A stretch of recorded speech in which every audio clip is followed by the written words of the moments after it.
ආයුබෝවන් කවිස්කේල්ගේ YouTube channel එකට සියලු දෙනාම පිළිගන්නවා. 2024 අධ්‍යයන පොදු සහතික පත්‍ර සාමාන්‍ය පෙළ විභාගයේ ප්‍රතිඵල නිකුත් වන දිනයක් පිළිබඳව මාර්තු 28 සිකුරාදා අරුණ පුවත්පතේ වාර්තාවක් තිබුණා. දැන් අපි ඒ වාර්තාවට යොමු වෙලා බලමු කවදද උසස් පෙළ ප්‍රතිඵල නිකුත් වෙන්නේ කියලා.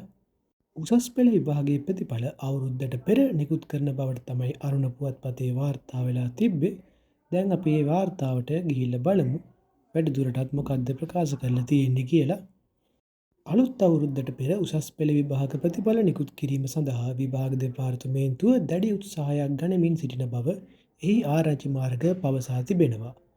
ප්‍රතිඵල නිකුත් කිරීමට අදාළ කටයුතු බොහෝ දුරට අවසන් වෙමින් පවතින බවත් එම ආරංචි මාර්ග වැඩිදුරටත් සඳහන් කර තිබෙනවා. පසුගිය වසරේ නොවැම්බර් මාස 25 වෙනිදා පැවති මෙම විභාගය දෙසැම්බර් මාස 20 වෙනිදා අවසන් කිරීමට නියමිතව තිබූ බවත් අයහපත් කාලගුණ තත්ත්වය මත විභාගය දෙසැම්බර් 31 වෙනිදා දක්වා පැවැත්වීමට නියමිත තිබුණා. අප්‍රේල් මුල සතියේ උසස් පෙළ විභාගයේ ප්‍රතිඵල නිකුත් වෙවි. ඔයාලා සියලු දෙනාටම හොඳ ප්‍රතිඵලයක් ලැබෙන්න කියලා මම ප්‍රාර්ථනා කරනවා. මේ වගේ වීඩියෝ දිගටම බලන්න කවිස්කේල්ගේ YouTube channel එක subscribe කරලා එකතු වෙන්න.